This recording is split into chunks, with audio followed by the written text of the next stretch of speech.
Warning: the following podcast show that you're about to listen to will include explicit language and content in which you, the members of the audience, may find offensive. Audience discretion is advised. Welcome to another episode of the Kim Hoang Podcast Experience. Yeah, boy. Where anything and everything is a subject matter on the show, and no subject matter is ever taboo. Damn, that's what's up with you. And now, your host with the most, Mr. Kim Hoang.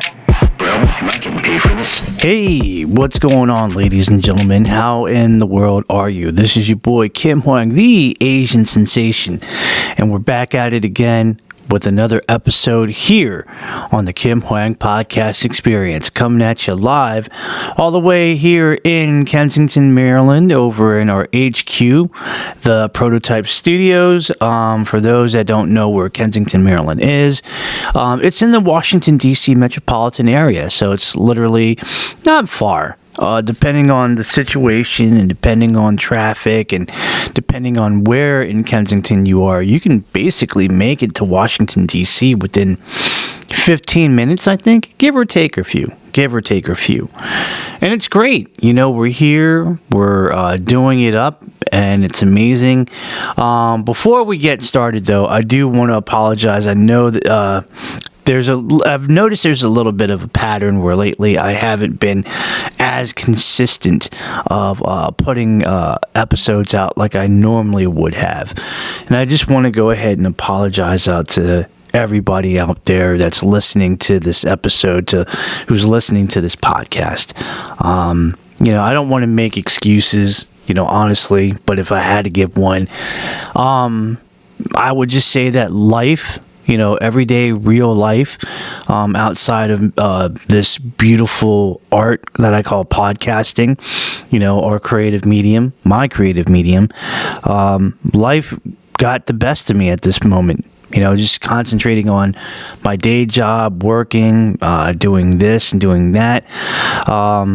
And sometimes it does get to you a little bit, to the point where that is going to be your main emphasis, your main focus of what you're going to do.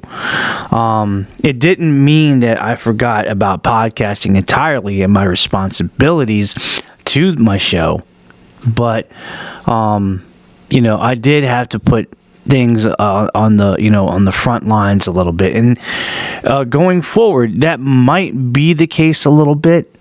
But that still means, though, that I will still continue to do podcasting. I'll still be able to create great content and so forth.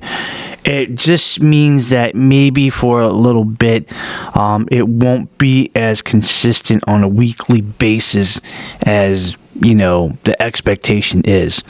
So I just want to give, first and foremost, an advance apology right then and there.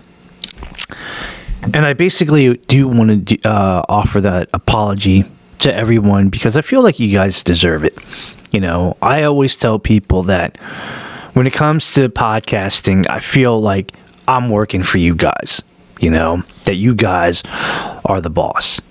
And I'm just the guy, just working hard, creating the content, and doing, whatever I can to, put smile on people's faces and to let them know that, hey, I'm a hard-working guy for the people. You know what I mean? I'm just a humble servant in this world, if you will. I'm just very blessed to have this as, my platform, and I'm very blessed to know that, I get to have opportunities to create content for you guys on this podcast. So that being said, I do apologize, but I want to thank you guys for all the love and support that you guys continue to give, because it does mean a lot, and it does give me some inspiration, and it does give me a reason to, fight my battles and do what I have to do to man up and just live life every day as it's intended to. In the best way possible, in the best method that I can, hands down. So today is going to be a little bit different. we are attempting to do something for the first time in quite a while where we are going to create an episode, and we are going to try to do our very best to make it commercial free. So that's right, we're going to bring things back from the old school, the way that we used to do it. Just go through it, no commercials. We're going to do whatever it is that we want to do.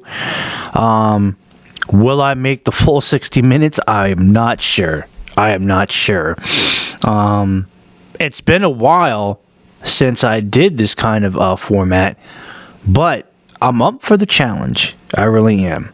But I think that this episode is going to be, I don't know, for a lack of a better term, I mean, it's definitely going to be emotional in some senses. Because this episode is basically themed around one person. And without further delay, I want to go ahead and jump into it. Because I feel like this is an important thing. For the first time in quite a while. I'm using my serious tone. You know what I mean? So let's go for it. In that... very recently, this past week, we had celebrated the 40th birthday of my late friend, Jonathan Henderson. He went by a lot of monikers and nicknames. A lot of people called him, Jonathan Henderson. They called him, Hendo, John, Big John,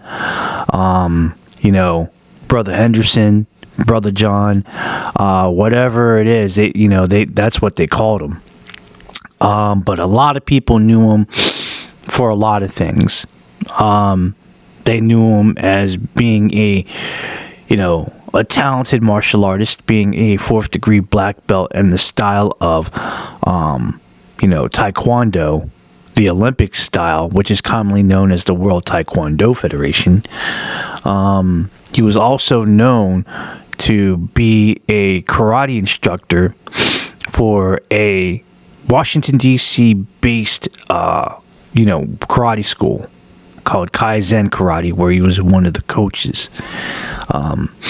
In that program, they don't go by terms like, teacher and all that stuff, or master or grandmaster. It's like, it's coach, and I definitely got that part, because I think it was like they wanted to make it a little bit more sports based in terms of terminology.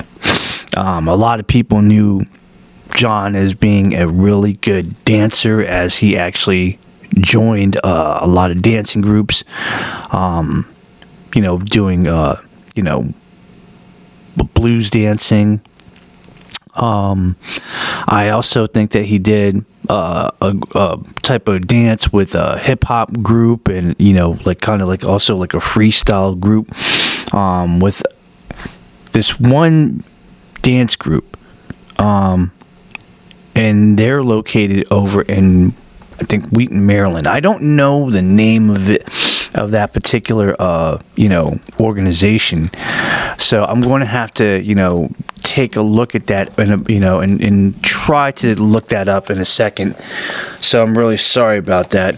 I think that wait a minute. I think the name of the group is called Urban Artistry. Yeah, Urban Artistry. So he was actually affiliated with them. Did stuff there. He also was known to be an actor and do a couple of movie roles, and did stunts. He was really a man that truly wore a lot of hats and was really talented in many, many avenues. And if I was to actually start, about him and start this episode in some way, and I'm trying really hard because this is important to me. I don't want to do disservice on this episode about John. Because he's too important in my life for me to even go there and to do this and to do that. But, I'll just start it out by saying this, ladies and gentlemen. In life, and I know this is going to sound a little bit weird, but I'm going to say it anyways, because I feel like if I don't, I might regret it. But in life,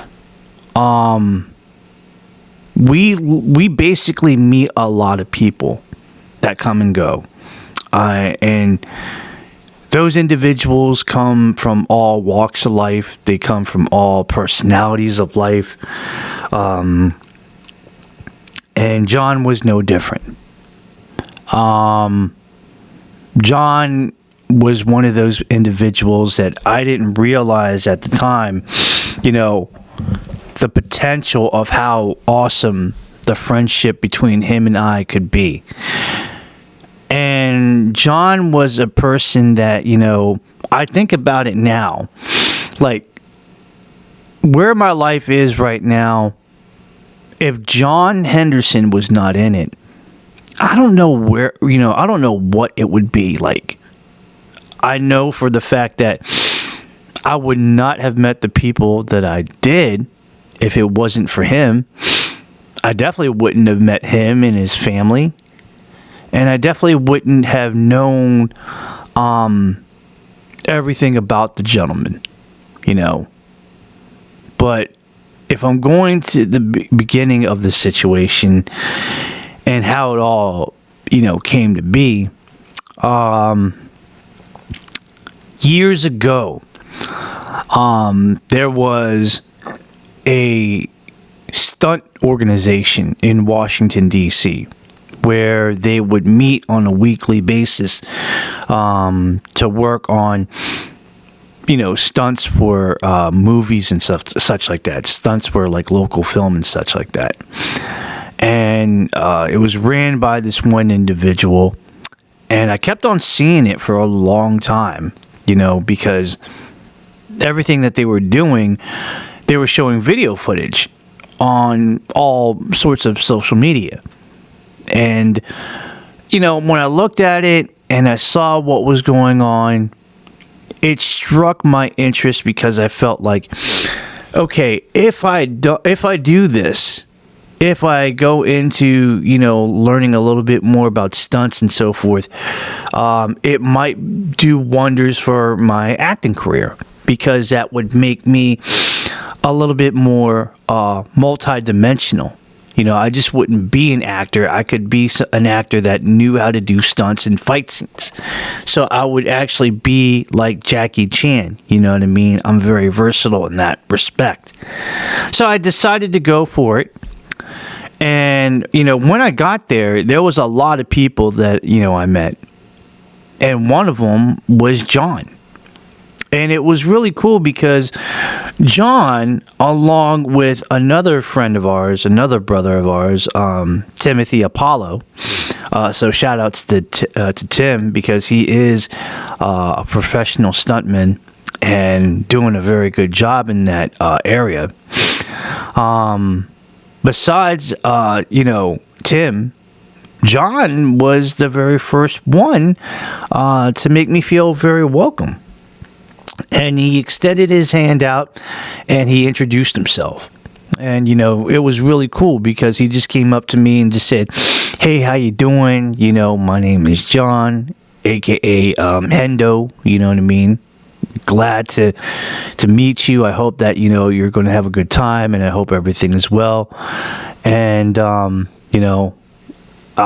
just, anything that you need, let me know. I'll try to help you out." And I really appreciated that because he didn't have to go out of his way to, make me feel that welcome.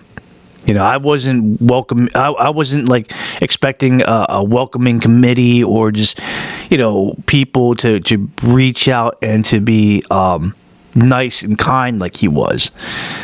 And that's the one thing that was like, okay, he's really making an effort. I can definitely tell by his tone, and I can tell by just the way that he presented himself that this is a person I feel like I can be a little bit comfortable with, and I don't have to worry about anything else. He definitely seems like he's a real cool guy, and maybe I could, I could probably be his friend.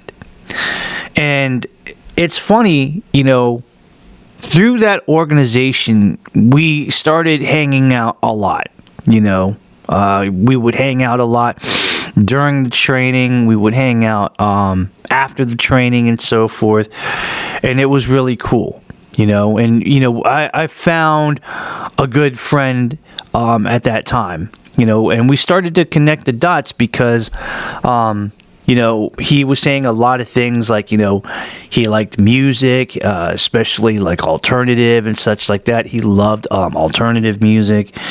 He was like a real big fan of POD.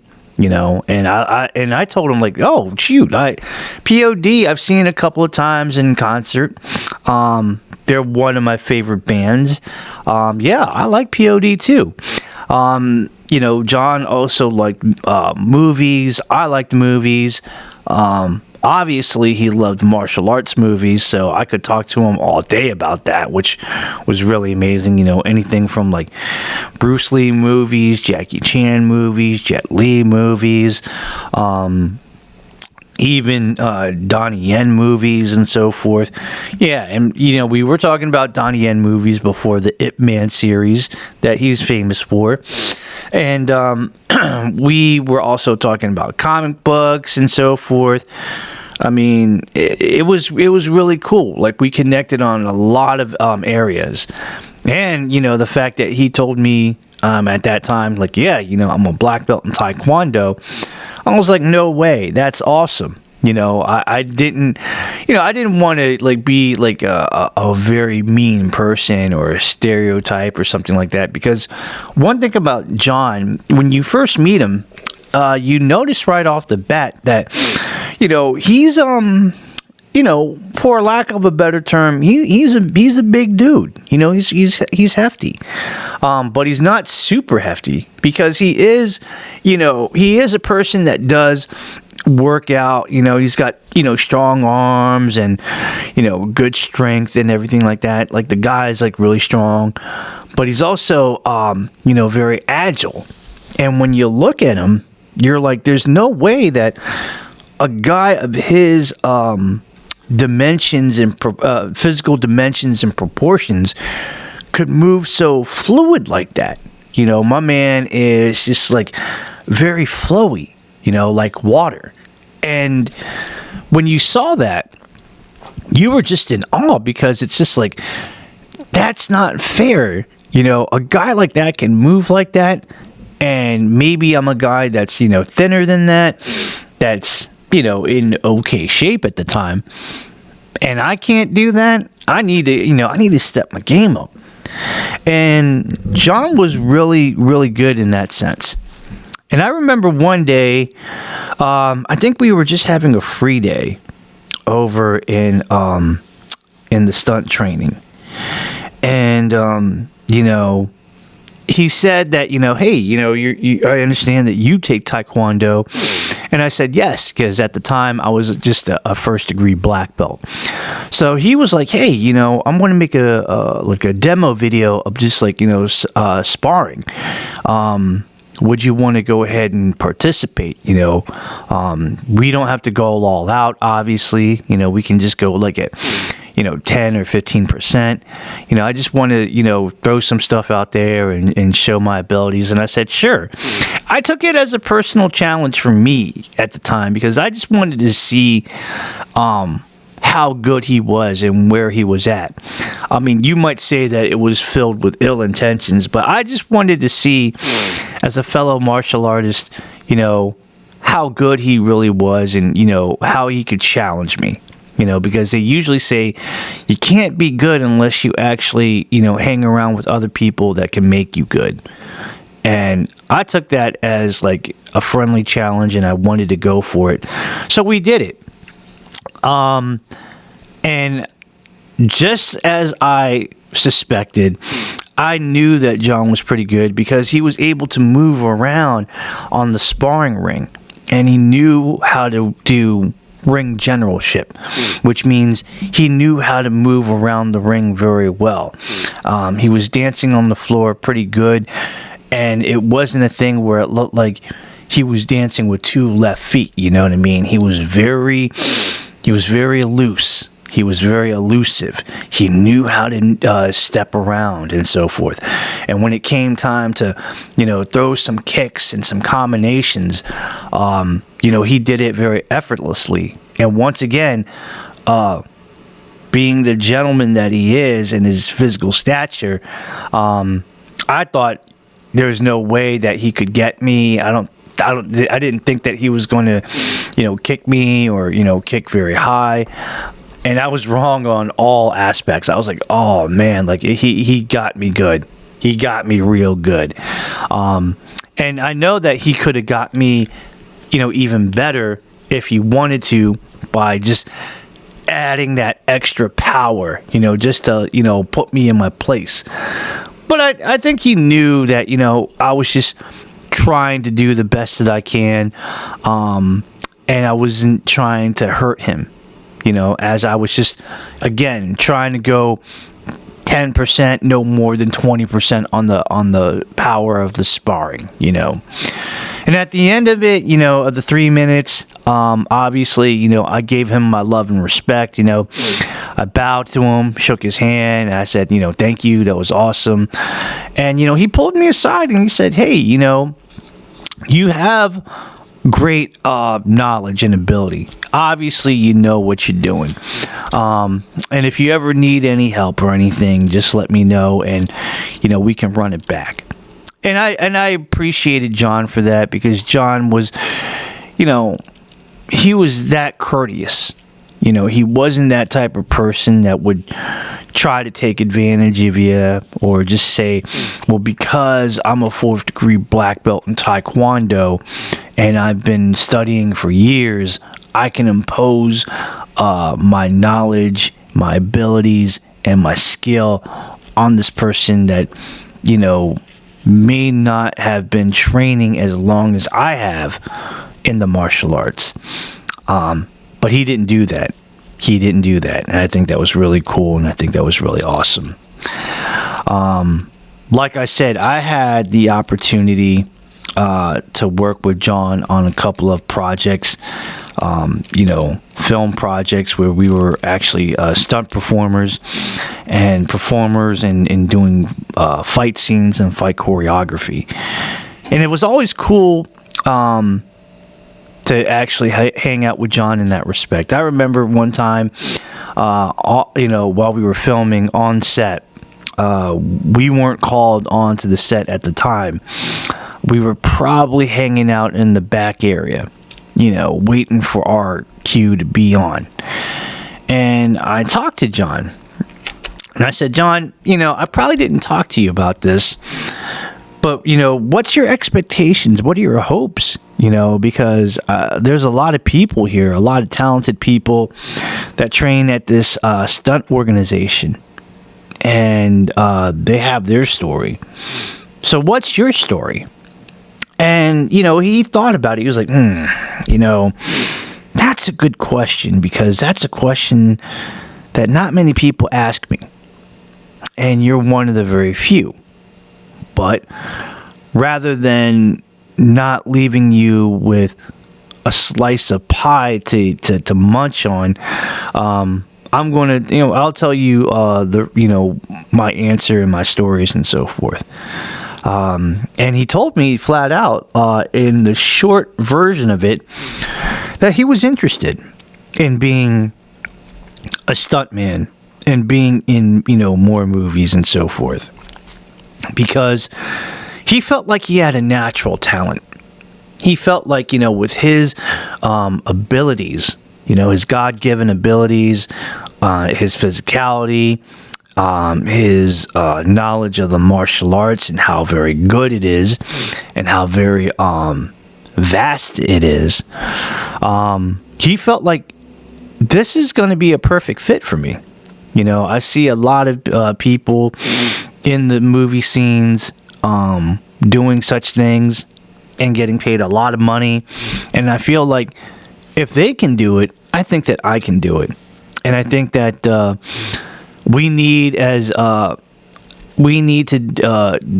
do what we can to get ourselves there, because there's not many small time people like ourselves that are in the lower leagues. There's not many of us out there, and we should really chase our opportunities. We really should go for it. And I just noticed the tone that he had, that tone of confidence. And he had that tone of, knowing what he wanted. Now, obviously, John is a very educated man. Graduated from the University of Maryland, College Park, earning a degree and so forth. But this guy was talking about, he wanted to pursue a dream of being a stuntman, which, if I can be honest with you, it's not an easy road. And it's not really it's a challenge that it's very tough. You know what I mean? It's not as easy as like walking over to your local McDonald's and ordering a burger and fries and a soda. This was something that is very challenging. And only, in my opinion, I feel like an elite few make it in that industry. And John was very determined. He really wanted to do it. He really thought that he could have been, I don't want to say, for a lack of a better term, like the next Michael Jai White or Wesley Snipes. But I definitely think that he had that confidence in himself to think that he had that type of potential. And with that potential, that it would get him far in the industry. And to know that John worked really hard every day, in his acting, in stunt training, in fight choreography and so forth, getting invited to do a lot of great things, movie-wise, for that purpose of, being a stuntman and, doing fight scenes like he could, he was all about it. He was gamed. Anything that you wanted him to do in terms of fight scenes and so forth, throwing spin hook kicks and jump side kicks, or high front kicks, or axe kicks, or round kicks, or back kicks.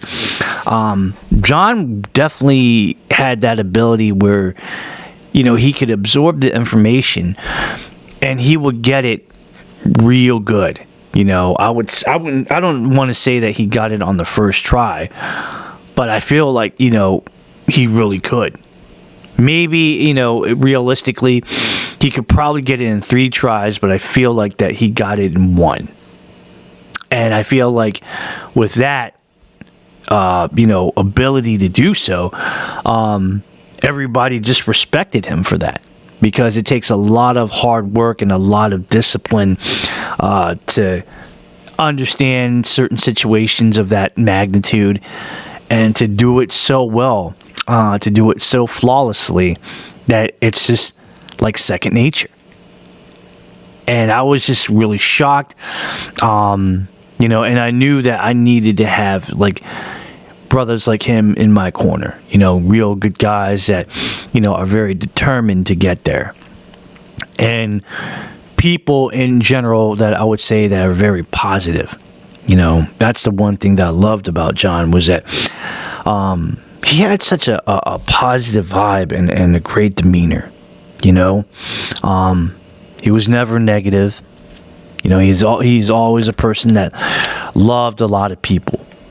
One thing that I could say about John was that John had a whole variety of people in his life. And he had a whole bunch of friends from different backgrounds, different personalities. John was like a melting pot when it came to making friends and, interacting with people and just being a great guy.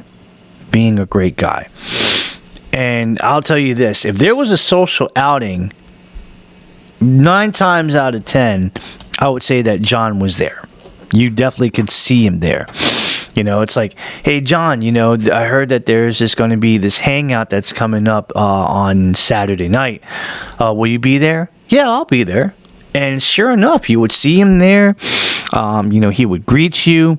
He would have great big smiles, a lot of laughter, great positive energy that just, lit up the darkest room in the place.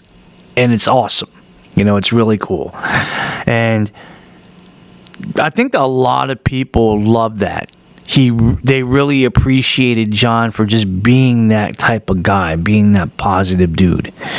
And it's great to actually be around with individuals like that, because not to say anything bad, but we do live in a world sometimes that, even like the people that we think that we know could be a negative Nancy, if you will, and they just, for lack of a better reason, they just start throwing shade, and they just start throwing, negative things that, and you think to yourself, this is a person that I didn't expect that from. But not from John. John was the type of person that, you get what you see out of him. You get what you get. It wasn't fake. It was all John, 24 hours a day, 7 days a week.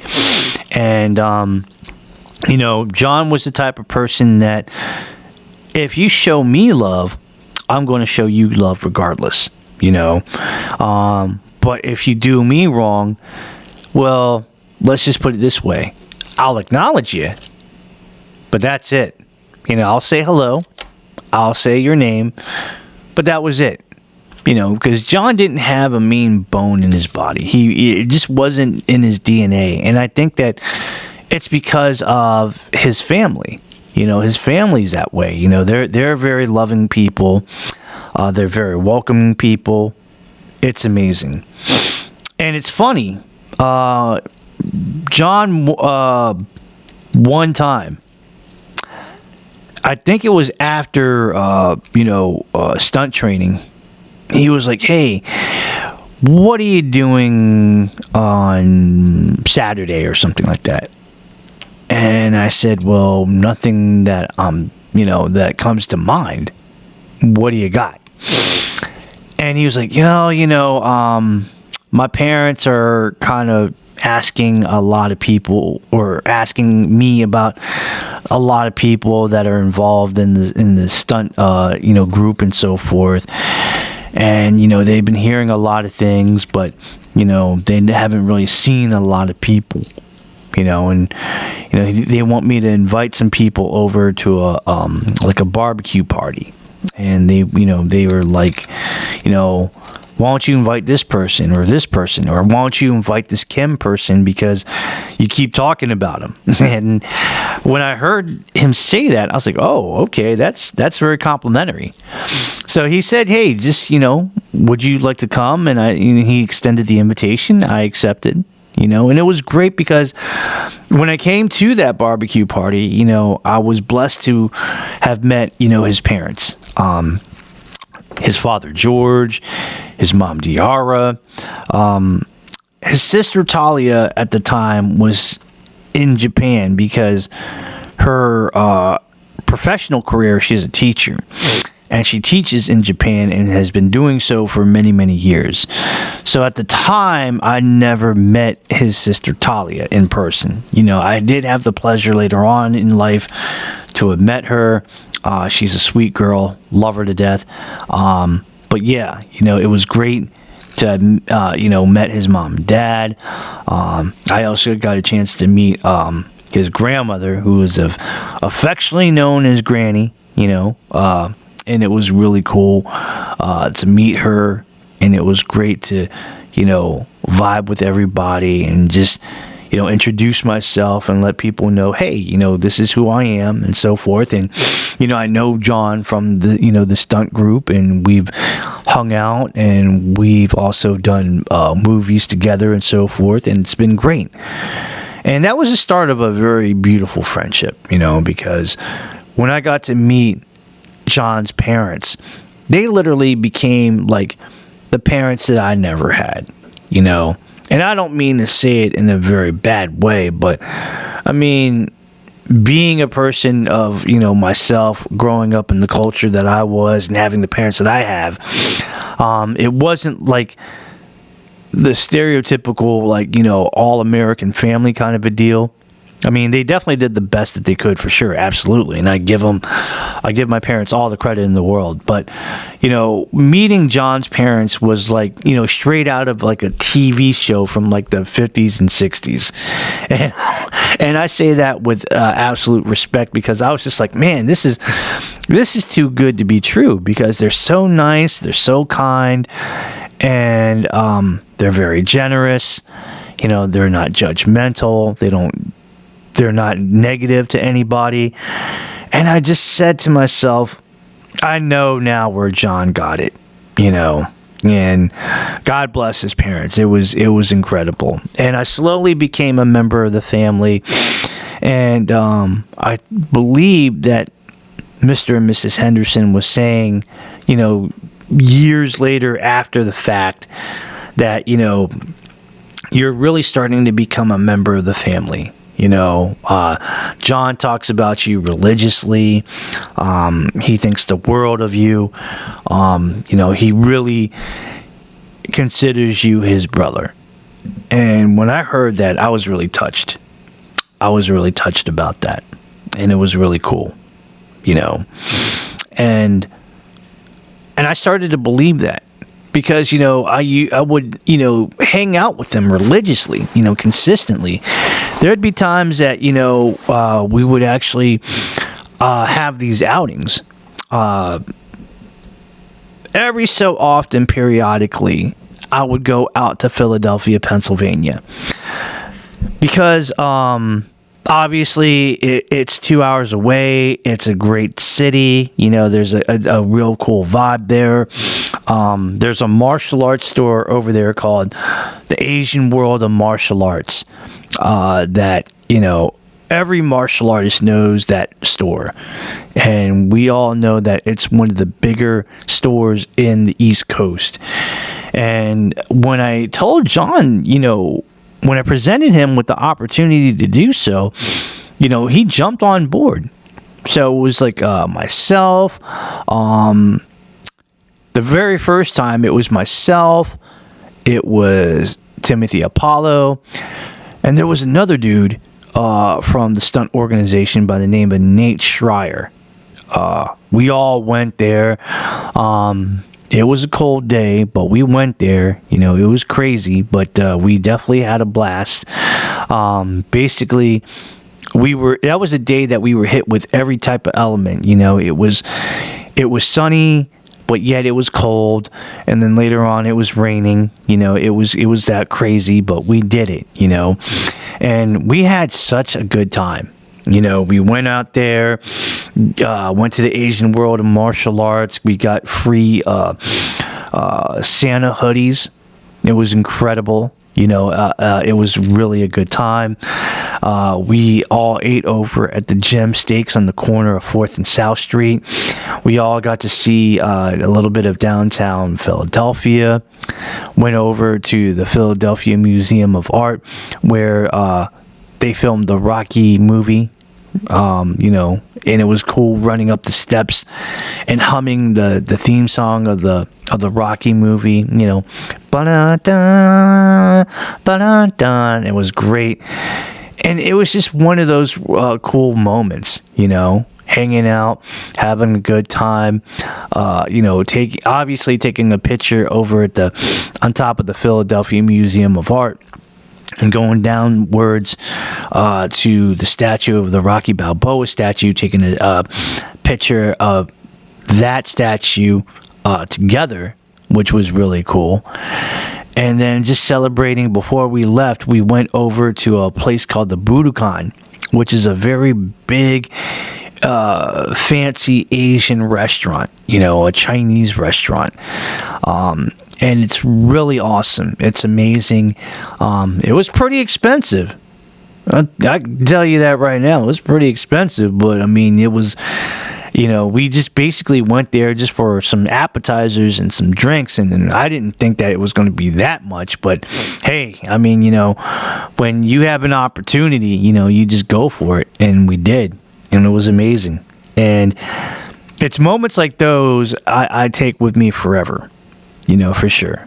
And also, like, moments where John and I became really cool with going to Korean barbecues, to the restaurants, to those Korean barbecue restaurants. We were big fans of that.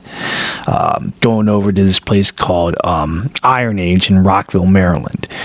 And we would literally take advantage of it, And one of our final outings that we did was incredible because I remember that I told John I wanted to go ahead and eat at Iron Age at the all-you-can-eat Korean barbecue restaurant, and he said, "Well, I don't have any money right now, so I don't think I'll be able to go." And I said, "John, I didn't ask you if you had any money. I just asked you if you wanted to go, which meant I'll pay for you. I don't even care, about you not being able to pay for it. I just want the pleasure of your company and hanging out with you, dude. You know what I mean? Do you want to do it?" And sure enough, yeah, we did it. We went there. We had a good time. Now these days, you're only allowed to eat there for 90 minutes. But back then, it was one of those things where, yeah, you can eat and you can stay as long as you like. So we were probably there for like 2 or 3 hours, just talking about life and so forth, and it was great. We were talking about where we were in life. We were talking about our dreams and our aspirations. We were motivating each other, and it was a real good thing. John and I it was a friendship that was formed by love of the martial arts and the movies and the music and so forth, and it was just awesome to really have that moment, and I loved that about him, because although I do have some friends, I would say that he was one of the few that I could go ahead and talk to him in that way, because we had that common interest and that common bond, and it was really, really incredible, and also with the fact that we were just motivated to try to make it in that arena, because we felt like we could do it. We have the potential. We have that ability. Why not us? But yeah, that was just us, and that was just us having a good time and a good moment. I had a pleasure of actually getting to work with John on a lot of great job opportunities where I got him involved in the promo marketing industry, where he actually excelled and did very well. He took advantage of every opportunity that he could. And he actually traveled at one moment in time, doing these awesome events, going to, places like the Indy 500 and just going here and going there in the United States. And I was like, damn, that guy's doing pretty incredible. He's really finding his niche in the world. And I knew he would be successful. One quick story. I was working for a promotional company called GMR Marketing, and they were doing a promotion, I believe it was on New Year's Eve in Baltimore, promoting for Southwest Airlines. And I asked John, I said, "Hey, John, we're looking for a couple of people to work this awesome event. We're going to work from, this time to this time, and it's $25 an hour just to talk about Southwest."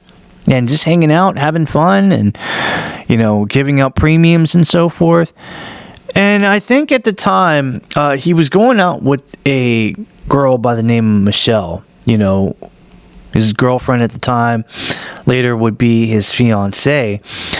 And, he had to go ahead and check with everything, because he wanted to be a little bit more considerate to Michelle and make sure that, it was okay. Because I think at the time, John didn't really have, like, a steady job. I think the situation was, if I remember correctly, that he was in between jobs. And, he didn't have anything stable. So I invited him to go ahead and to do this promotion, which he accepted.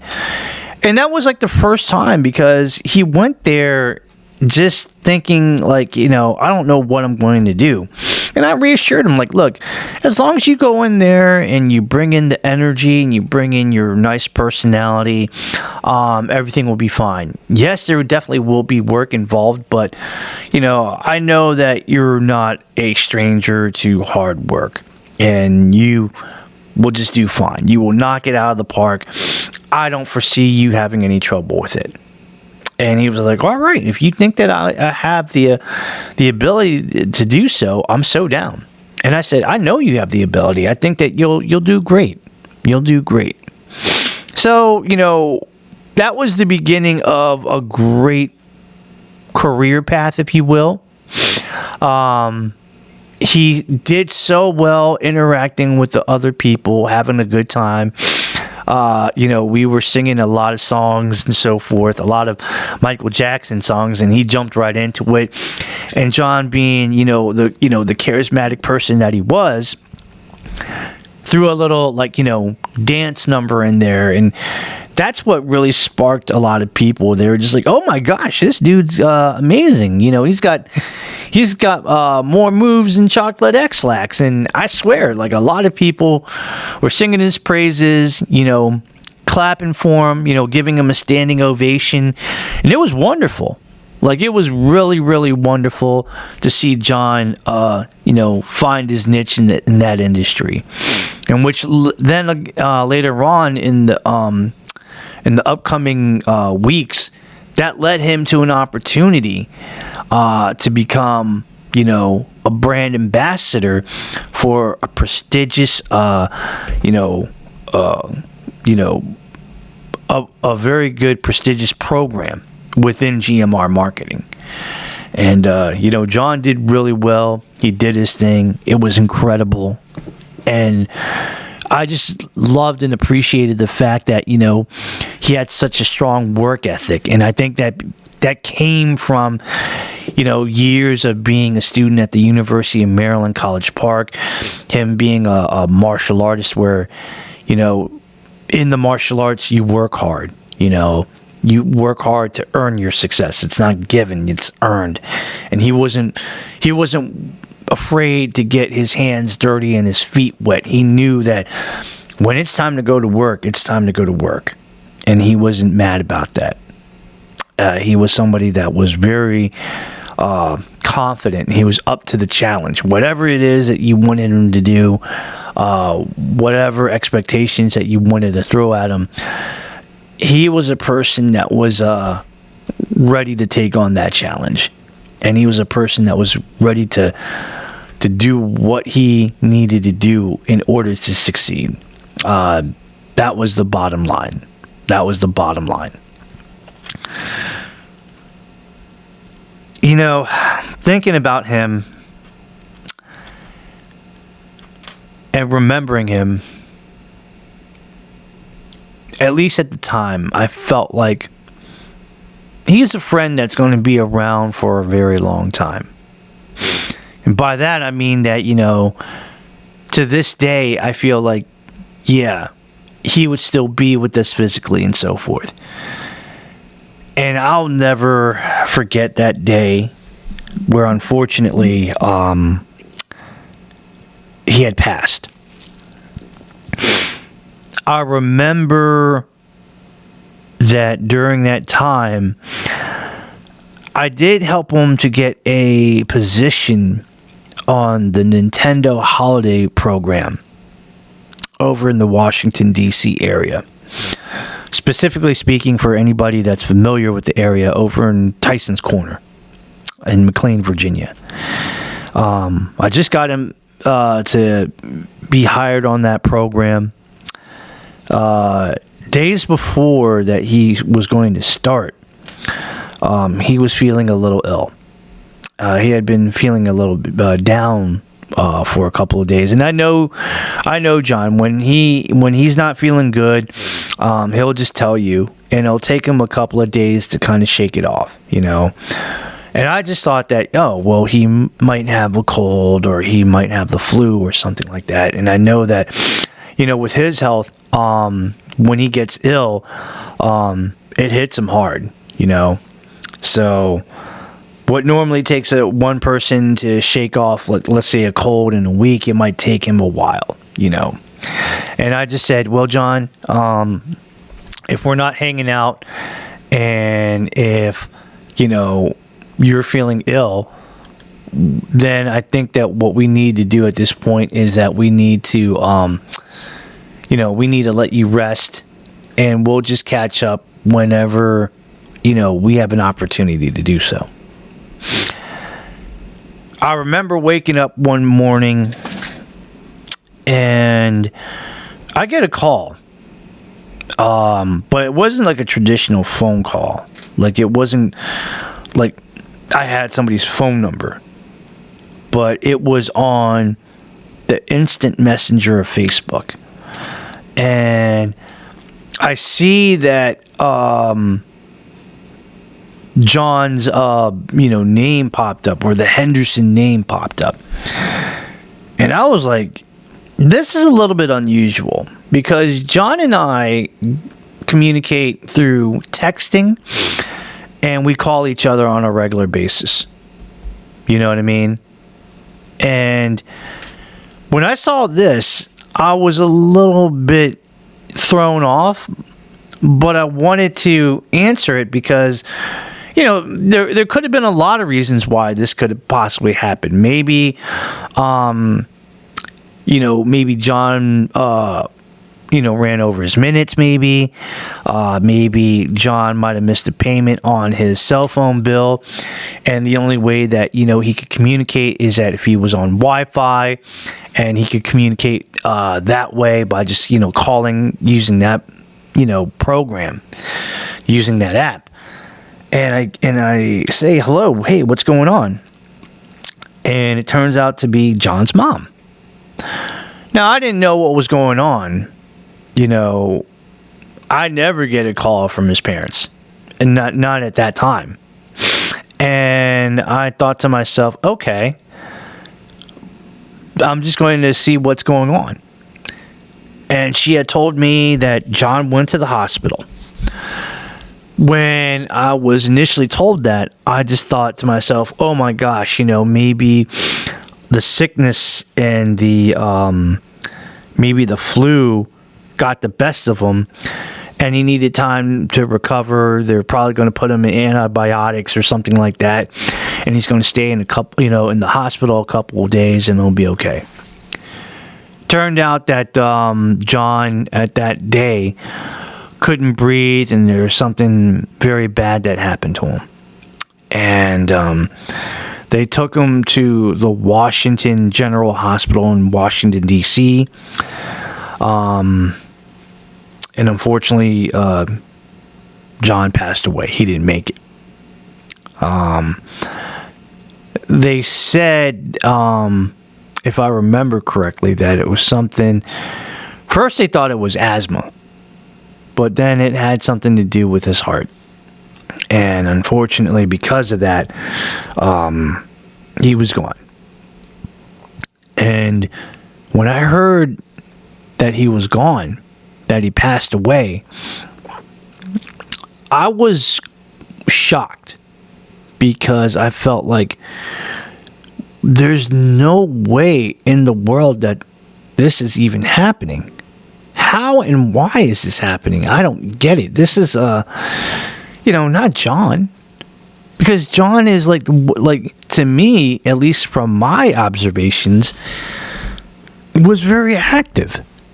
And when you're active physically doing, martial arts training, doing dancing and all this stuff, and, basic workouts like lifting weights and, and walking and such like that, I thought to myself, like, man, this guy is like the epitome of, being in good shape, And I remember just like, it just hit me like a sack of bricks, like hanging over my head, just like, just dropping and hitting me hard. And I knew that Mrs. Henderson didn't want me to spread it around social media. She had asked me not to. But that didn't stop me from letting people know, texting wise, and through chats, that John passed. And as soon as the word got out, when I spread it out, that news, it spread it out like wildfire. Because John literally touched a lot of hearts. John was definitely one of those people that influenced a lot of people, that really was just that positive person that everybody loved. And John was the type of person that, you could not find one bad thing to talk about when it came to him.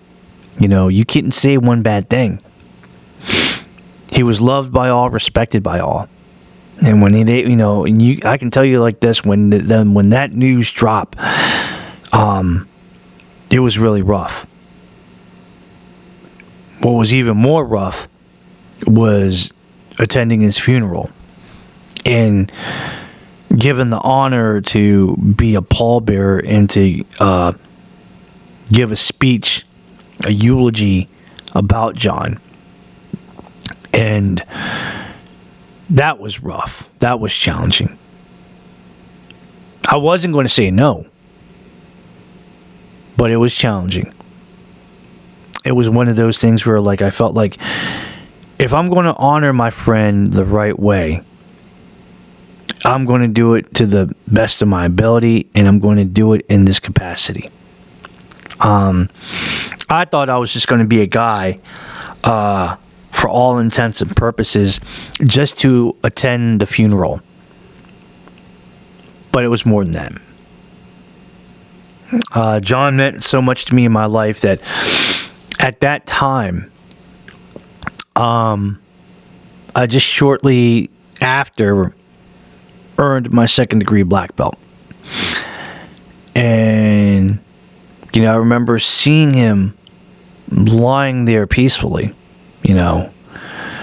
And what I did was I took my second degree black belt and I put it in his coffin. And I literally said to him, bro, make sure that when you get to heaven and when you see my mom, that you give her my second degree black belt. And you let her know that I'm okay. And that I did it. And yeah, that, I gave him the original belt, my original second degree black belt. And I think a lot of people were really shocked that I did that. A lot of people didn't know what that was all about. But I'll go ahead and, unveil that. Talking about John, giving out the eulogy, lifting up his casket and putting it over in the hearse, and then, taking it out of the hearse and putting him in his resting place was probably one of the hardest things that I had to do in my life. Because I had to witness laying down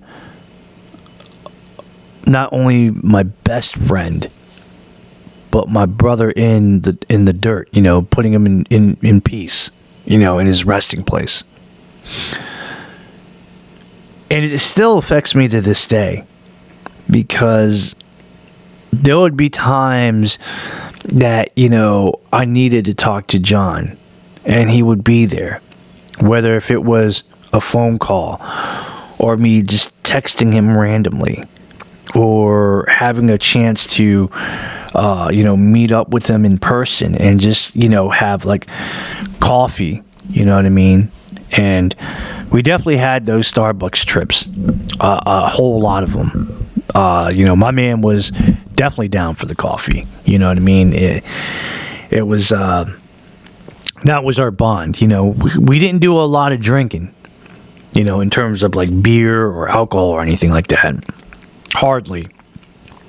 It was very, it was one of those rare occurrences that's like rare like a unicorn. But when you asked John about going to meet you over at a Starbucks to get a cup of coffee, he was always down for that. And it's just hard, living life right now to this very moment, because John was a good friend. He was a rock. He was somebody that I felt like if there was something going on and I had a real bad one, John would always be there, because John was always that type of person that cared and wanted you to be in a very good place in life. And he would always be the type of person that would, try to be positive to you, talking to you in a positive way, trying to, motivate you to be your very best and give you like words of encouragement. And because he was a Christian, he quoted a lot of passages from the Bible and so forth. And that's when I knew, like, wow, John meant a lot to me, for the fact that the way that he's approaching me about my issues and my challenges and so forth, and how much genuine love and respect that he has about those issues. And I miss him, like I really do. I've met a lot of people in my life, but not as one that has touched me the most emotionally, as John did. And there's not a day that does not pass me by where I don't think about him. There's not a day, that goes by that, I wonder what he's doing. Whether if he's up in heaven training with the angels, getting his taekwondo right, if he's visiting, family members of his that passed away before he did. Maybe he's talking to my mom and just they're having a good conversation.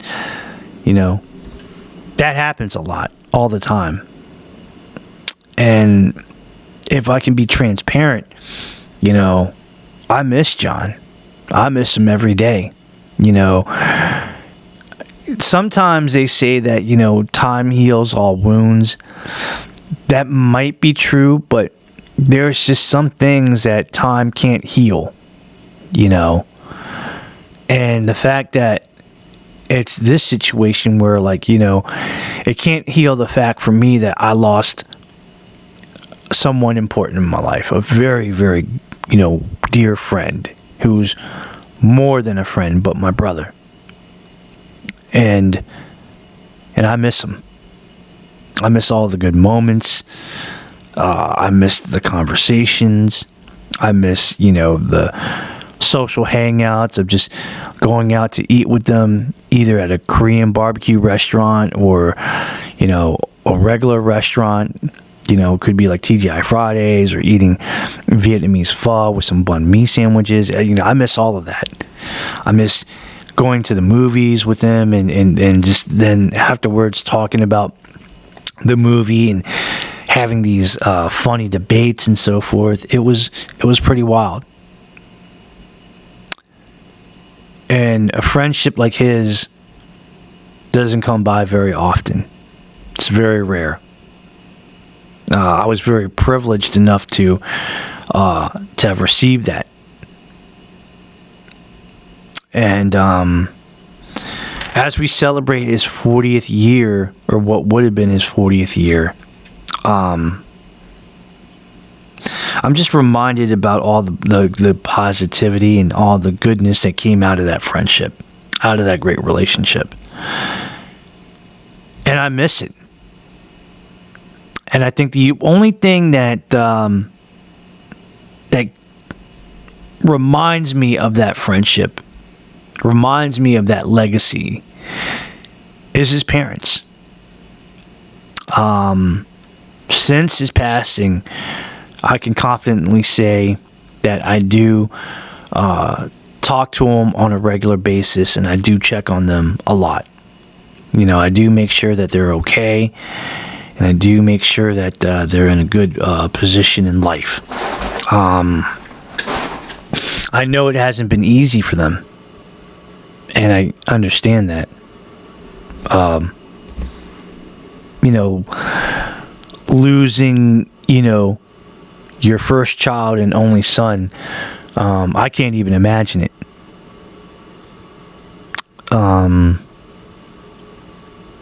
I know if the Hendersons were here right now, I definitely would say that I love them very much. And I would say to them that, John loved you. And he spoke the world about you guys. You guys were his number one, for sure. That's not even for debate. That's reality. That's reality. And, I'm just grateful for them. I'm grateful for Talia, his sister, because they are the immediate bloodline. They are the legacy of John. When I come face to face with them, seeing them in person, I just say to myself, that's John. If John was here right now, I don't know what I would say. I think I definitely would be emotional for sure. For sure. I would tell him, how much that I love him and I miss him. That things have not been the same since of his passing.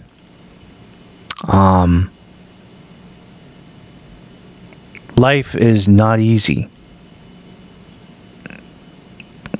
If I thought it was easy, it definitely got a lot harder knowing that you were gone. And I would say to him that I would trade anything in the world just to bring you back.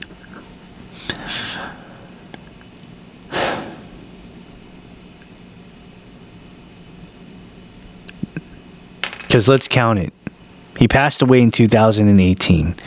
19, 20, 21, 22, 23, 24, 25. 2025. 7 years he's been gone.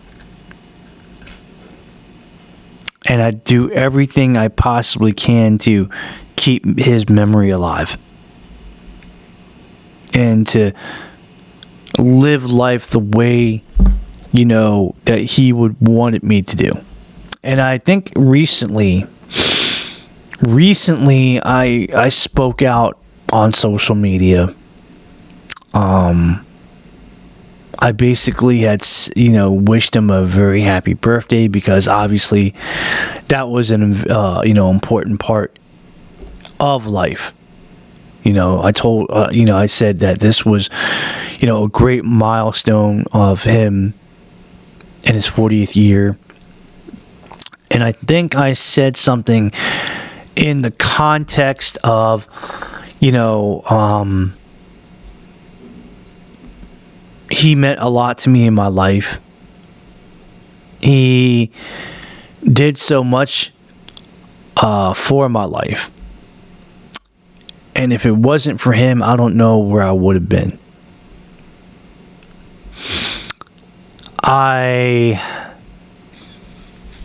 I mentioned that he had always reminded me to be a good person and to stay true to myself.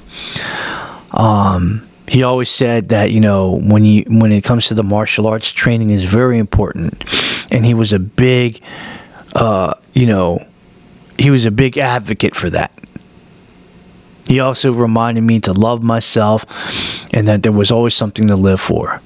And him being a Christian, he always said that, God is king. And, yeah. John, I want to thank you. I want to thank you for being, a great friend to me for all these years. I've only knew you, I think, for like about 5 or 6 years, but dude, it has felt like forever.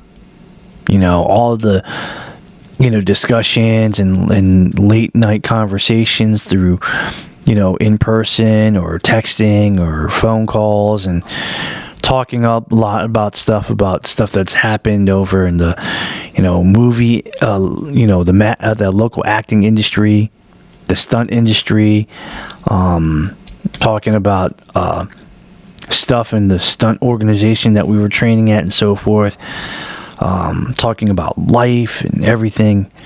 I miss our conversations, man.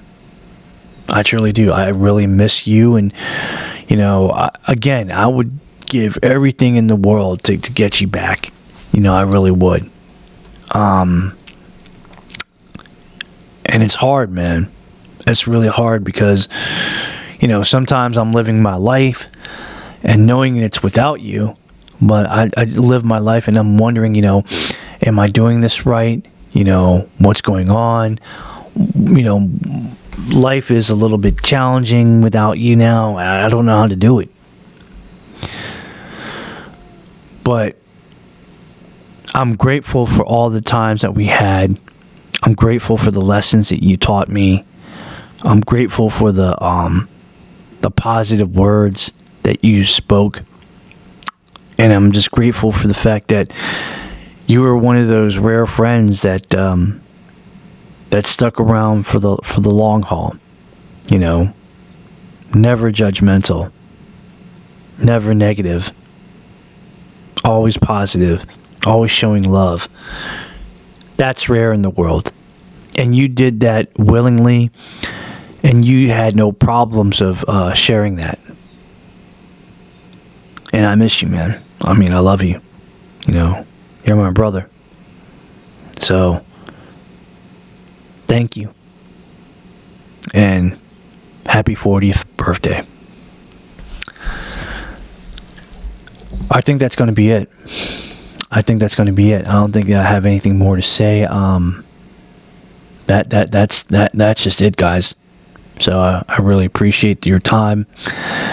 We're going to go ahead and close it up. Real quick, you can find me on a lot of social medias. I'm on Facebook. Just go over to, the search box under Facebook and type in the Kim Hoang Podcast Experience. I'm there. Please follow it. I'm also on Twitter and on Instagram. You can go ahead and find me on my tag name, TKHPC Experience, all in one word, lowercase letters. And once again, that's at TKHPC EXPERIENCE.